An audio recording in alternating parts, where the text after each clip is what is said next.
Selamat pagi, assalamualaikum warahmatullahi wabarakatuh. Kembali lagi dengan saya Catur Wahyu. Untuk kali ini saya ingin berbagi informasi, yaitu apa sih faktor-faktor yang mempengaruhi terjadinya pembengkakan biaya dalam membangun rumah dengan menggunakan jasa kontraktor. Resikonya apa saja yang berpengaruh untuk terjadinya pembengkakan biaya tersebut.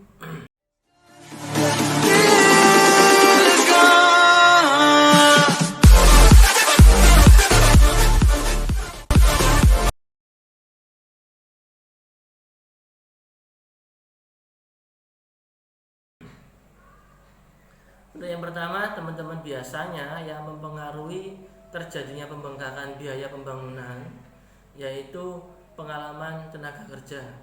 Jadi dari pihak kontraktor atau seumpama teman-teman di luar sana bangun sendiri pun pengalaman tenaga kerja itu juga berpengaruh. Karena apa? Kalau yang sudah berpengalaman biasanya dia pekerjaannya cepat dan rapi. Kalau kurang pengalaman, apalagi yang masih baru-baru, dia pekerjaannya sangat hati-hati sekali.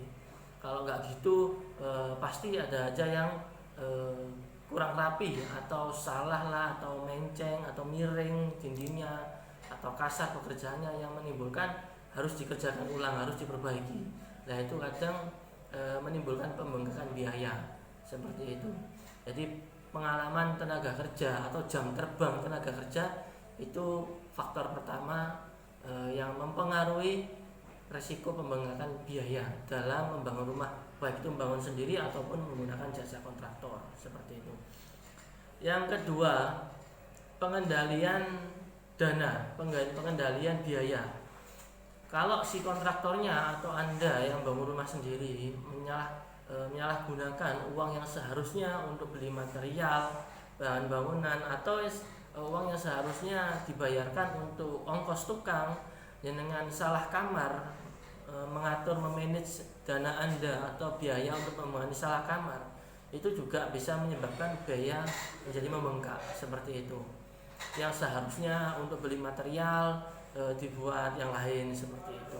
Nah itu biasanya sangat pengaruh sekali dalam pembengkakan biaya, bisa menimbulkan biaya pembangunannya menjadi bengkak seperti itu.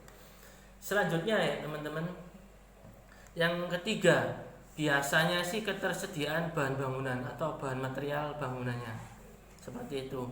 Yang biasanya Anda atau kontraktornya beli atau ambil barang material di toko A katakanlah.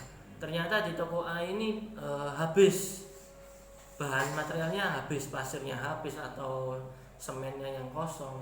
Akhirnya mau nggak mau cari ke tempat lain. Lah di tempat lain inilah yang kadang harganya berbeda seperti itu. Atau mungkin yang di tempat sebelumnya Anda atau kontraktornya sudah bermitra atau sering belanja di situ, dikasih harga khusus.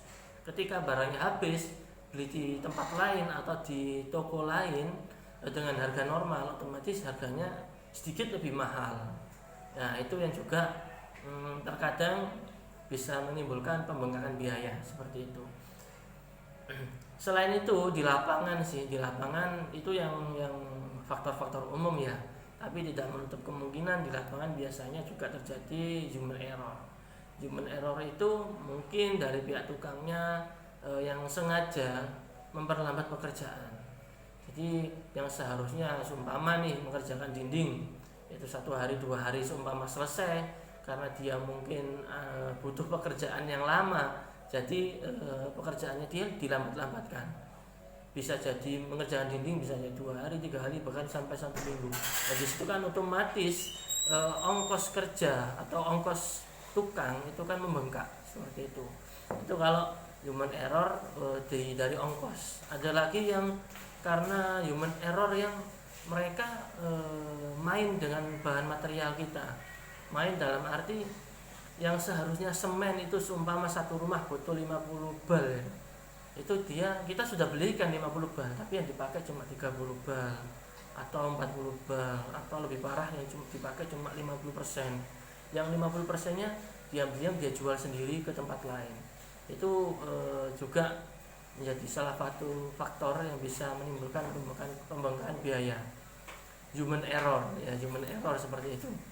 Cuma biasanya sih kalau yang masalah human error itu bisa kita antisipasi dengan cara kita naruh orang atau siapalah kepercayaan kita yang juga ikut ngawasi setiap harinya seperti itu. Jadi tidak terjadi human error.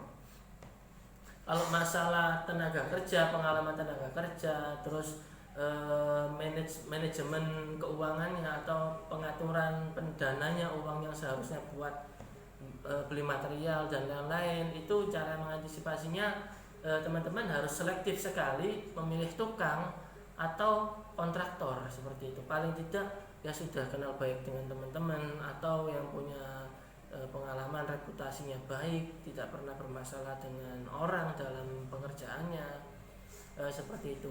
Jangan asal tunjuk, oh ini penawarannya bagus, oh murah ini, di lain bangun rumah tipe 36 seumpama habis 72 juta, ini cuma habis 30-40. Ya jangan terkecoh dengan murahnya. Bisa jadi dia kasih murah karena ada sesuatu permainan yang Anda tidak tahu. Mungkin bahan materialnya nanti dipangkas-pangkas, dikurang-kurangi dan lain-lain, kan resikonya juga untuk rumah jenengan.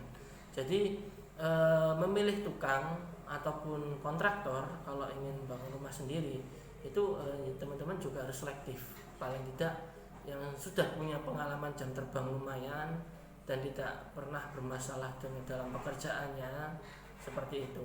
Itu salah satu cara penanganan teman-teman agar tidak terjadi pembengkakan. Apalagi kalau menggunakan jasa kontraktor sih masih enak, dan daripada bangun sendiri ya manggil tukang, itu resikonya lebih besar yang bangun sendiri pakai tukang daripada pakai jasa kontraktor.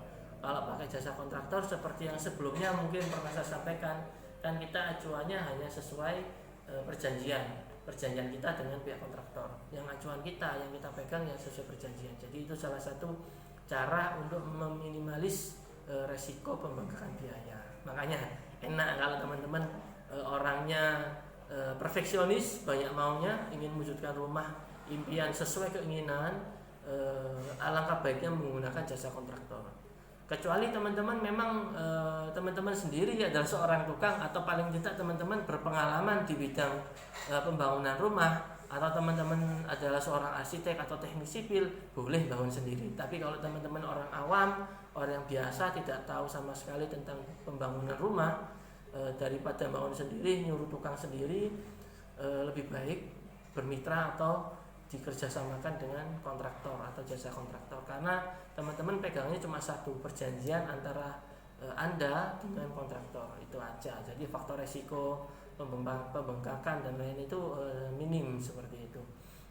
Saya ulang lagi, yang pertama yaitu pengalaman tenaga kerjanya atau pengalaman tukangnya, dalam arti jam terbang tukangnya.